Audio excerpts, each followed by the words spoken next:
le Canada et les États-Unis. President Trump and I met today as leaders of two sovereign independent nations.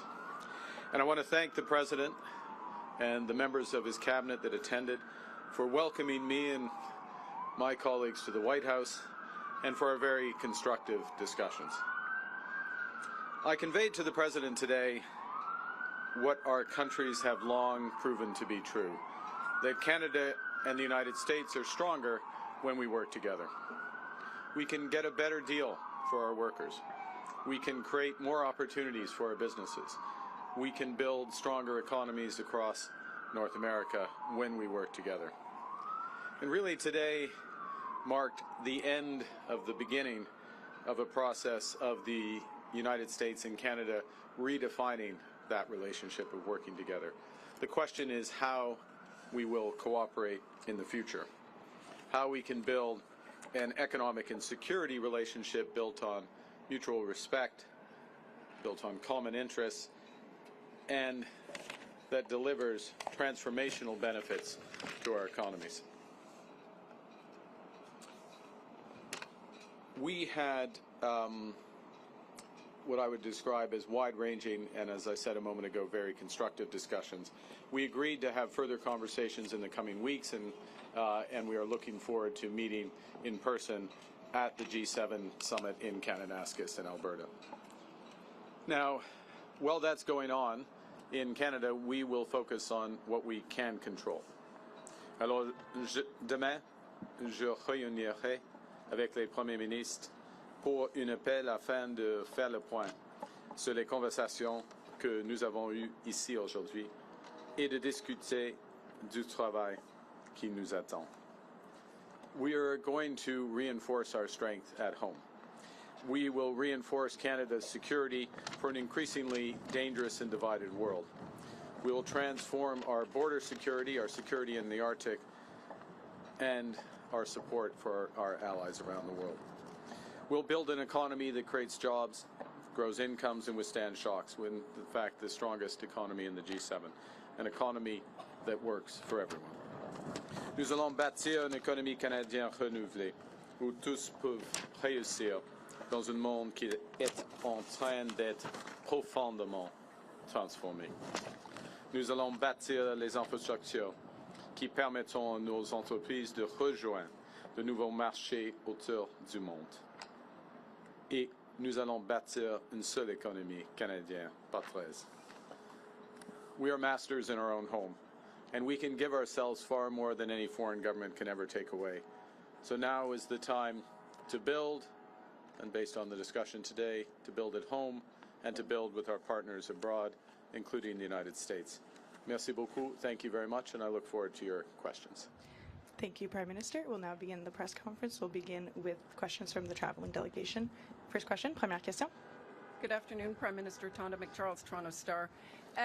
I was watching your face through the meeting in the Oval Office, and I wondered what was going through your mind when the President talked about erasing the artificial border and how he criticized your predecessor and Madam Freeland. Thank you for, I guess, for your question. I'm glad that you couldn't tell what was going through my mind as that was going through. Look, with respect to the first point, the President has made known his wish about that issue for some time. I've been careful always to distinguish between wish and reality. I was clear there in the Oval Office, as I've been clear throughout on behalf of Canadians, that this is never going to happen. Canada is not for sale. It never will be for sale. Some things, as I said in the room, some things are never for sale, and he agreed with that. I distinguish between the two, and then with respect to the importance of reestablishing a constructive relationship for negotiations of a partnership, of an economic and security partnership, which is what we were here for. I look forward, not back, and I think we established a good basis today. What gives you specifically any indication that the President is willing to renegotiate a new trade deal with you and drop tariffs? apart from the fact that he said that he would, is willing to have that negotiation. I think that's the main thing. That doesn't presuppose the outcome of the negotiation. As I've emphasized, it's a complex negotiation. There'll be zigs and zags, difficult aspects to it. But the prospect is there. We discussed it in more detail. And as I said a moment ago, we'll be following up both between officials, but also he and I in the coming weeks. Thank you. Bon, Sorry. Thank you. Thank you. bonjour, Monsieur Carney. Bonjour, madame. Avec quoi ressortez-vous concrètement de cette rencontre avec Monsieur Trump? Ouais, nous avons eu une discussion à travers des sujets géopolitiques et des sujets et des enjeux qui impliquent les relations commerciales du Canada et des États-Unis. Nous avons une trajet concrète. Nous avons eu un échange des perspectives en ce qui concerne les tarifs, les objectifs stratégiques des États-Unis, les objectifs stratégiques du Canada. Et il y a plusieurs enjeux sur lesquels on peut avancer les discussions. Alors, il y a un plan qui existe et une volonté qui existe entre les deux pays d'avancer les discussions. Mais il n'y a pas de décision sur n'importe quel tarif aujourd'hui. Quand il a été question, quand on a posé la question à M. Trump sur les tarifs, s'il avait l'intention, si vous pouviez faire quelque chose pour les lever, pour les supprimer, il a dit non. Comment est-ce que vous l'interprétez? Ce n'était pas une surprise pour moi. Pas du tout. Non, pas du tout, parce qu'il c'est une situation très complexe. Hein. Il y a plusieurs tarifs, il y a des liens entre les initiatives américaines, il y a un monde qui est plus dangereux, divisé, et il y a des liens entre nos relations sécuritaires et nos relations économiques. Alors, il n'y a pas une initiative canadienne qui peut changer cette situation. C'est la raison pour laquelle il faut avoir des discussions globales. Ce que je voulais dire, c'est qu'il faut s'attendre encore à ce que plusieurs mois, dans les prochains mois, ça reste. Là. On verra. Non, on verra. On verra combien de temps ça va prendre. Prochaine question. C'est pas nécessairement comme ça.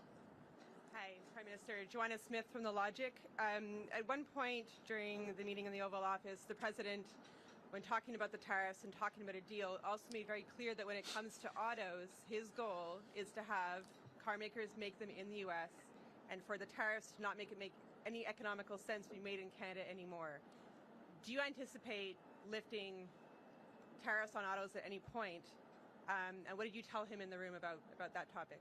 Well, we had discussion about all the major issues in the room, so to speak, in the lunch afterwards, including autos, and specifically, without going into the full details, the strategic position of the North American auto industry, or more specifically, the Canadian-U.S. auto industry, versus foreign competition, including from Asia, and how that could be enhanced.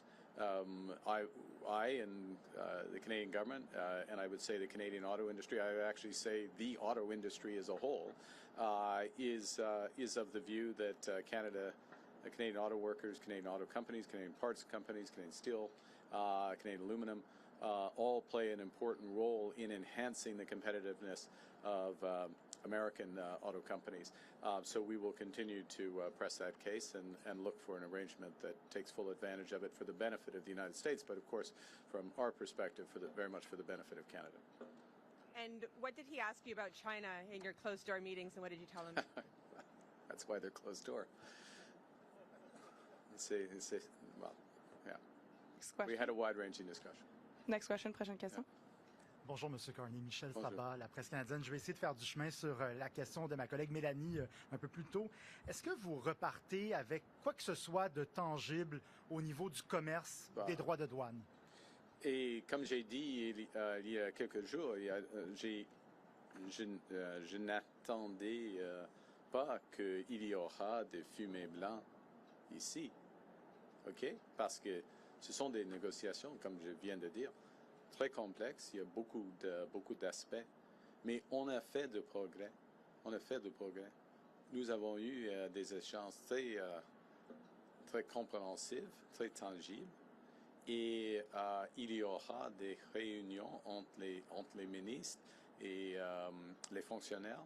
Et puis, entre lui et moi, Monsieur le Président, et moi, sur l'appel, et en Alberta au mi-juin. Alors, on a fait de progrès, mais toujours dans les négociations commerciales, n'importe quelle négociation commerciale, il y a un processus et le fin, et pas nécessairement de progrès qui est apparent pendant les négociations. Ça, c'est la vie des négociations. Okay? Parlant de In English, to summarize, look, in a negotiation, you don't get like little elements of it. You get an end to a negotiation. We're having a very complex negotiation about a wide range of issues.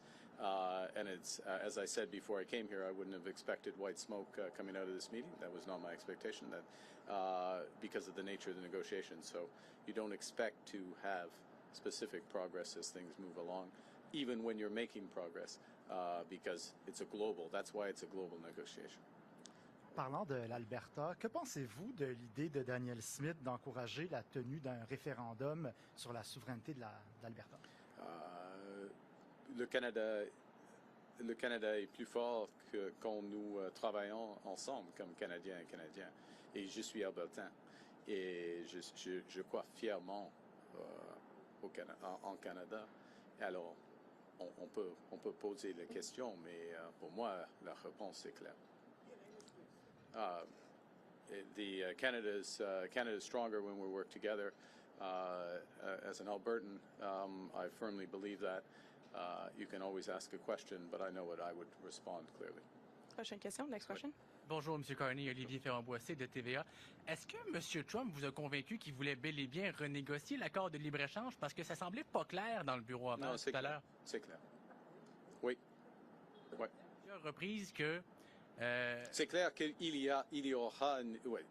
Nous avons commencé la renégociation de nos relations commerciales, y compris la laine.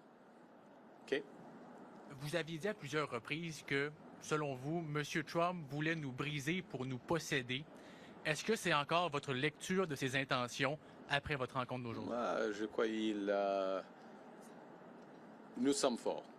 Et le Canada devient de plus en plus fort, jour après jour, semaine après semaine, avec le nouveau gouvernement. Alors, il va être déçu de cette idée. Prochaine question. Next question. Good afternoon, Prime Minister. JP Tasker, CBC News. How are you? I'm well, thank you, JP. Good. How are you? I'm good. Good.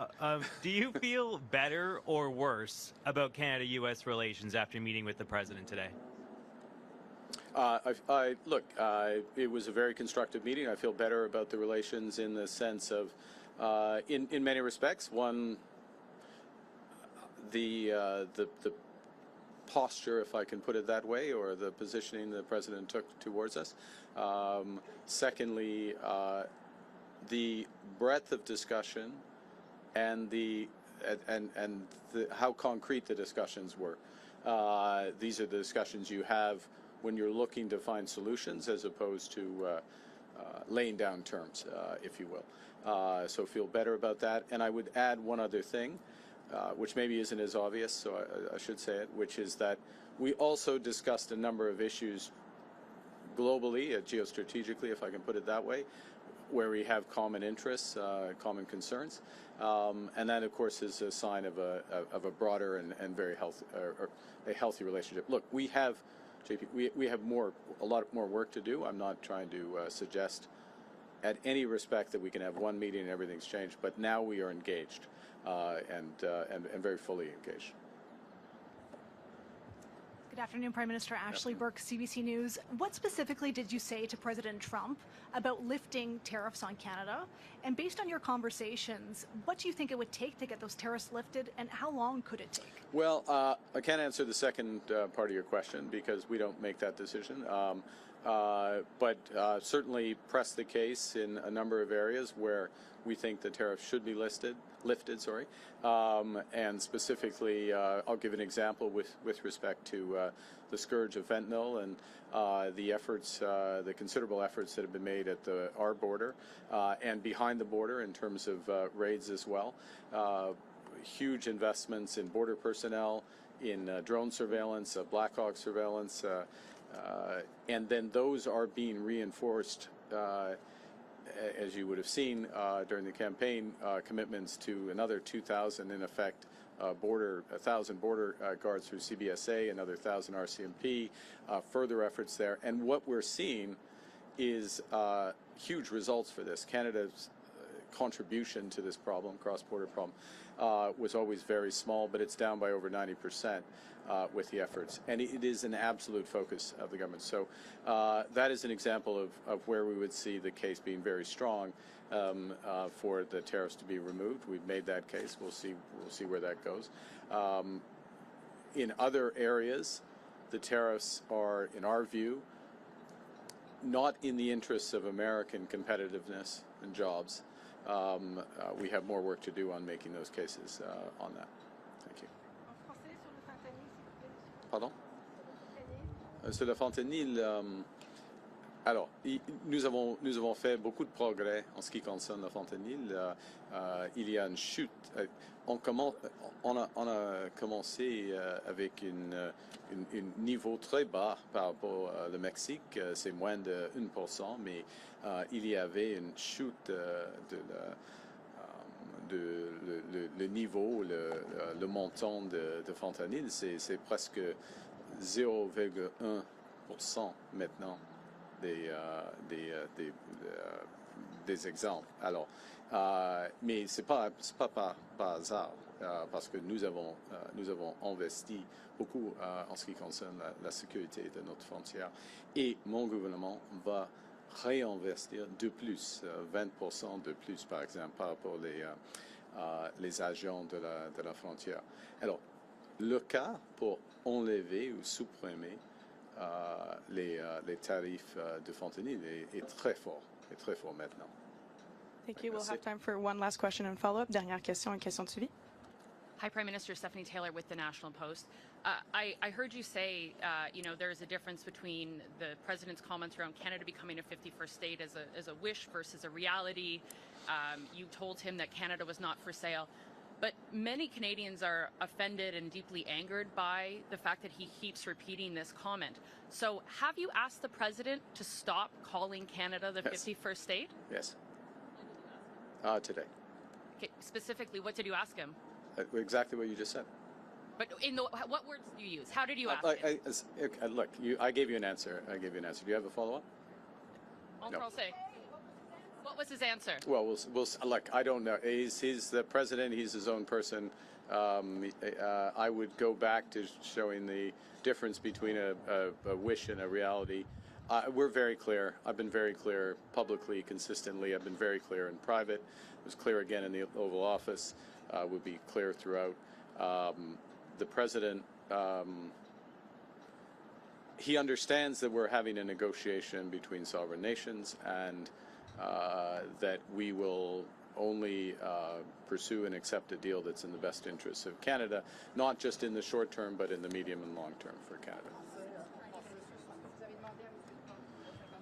J'ai dit, c'est pas utile de répéter cette idée. Je l'ai dit à lui, mais le président, il va dire ce qu'il veut. Pas, mais il y a une différence, une grande différence entre la réalité et la volonté, comme vous le savez. This will be the last question. Sorry, just last question. Okay. Steph didn't take a follow-up. So last question, please. Thank you. This is Paul Munger from the Wall Street Journal. Given what's happened with the USMCA and the tariffs that Canada is facing, how do you trust that the U.S. right now is negotiating in good faith, and how do you trust any deal you sign with them? We'll make that determination over the course of the negotiations. I mean, that's the bottom line on that. It's a process. You see, and I would emphasize the following, which is that we have been in the process, as most would know, of an election. And so this is the point at which a serious discussion begins. And so we had the President, at his invitation, I'm here, he welcomed us. We had a very substantive, wide-ranging discussion with the President, but in the presence of the Vice President, the Secretary of Commerce, the Secretary of Foreign Affairs, and beyond, his Chief of Staff as well. Now I'm in trouble, Stephen Miller. I think that covers it. That covers it? I hope so. And we have some very specific things to follow up on and build out from that. And in any negotiation, then you make a determination based on that. It also, part of what you make a determination based on is, are the incentives aligned in the agreement that you get?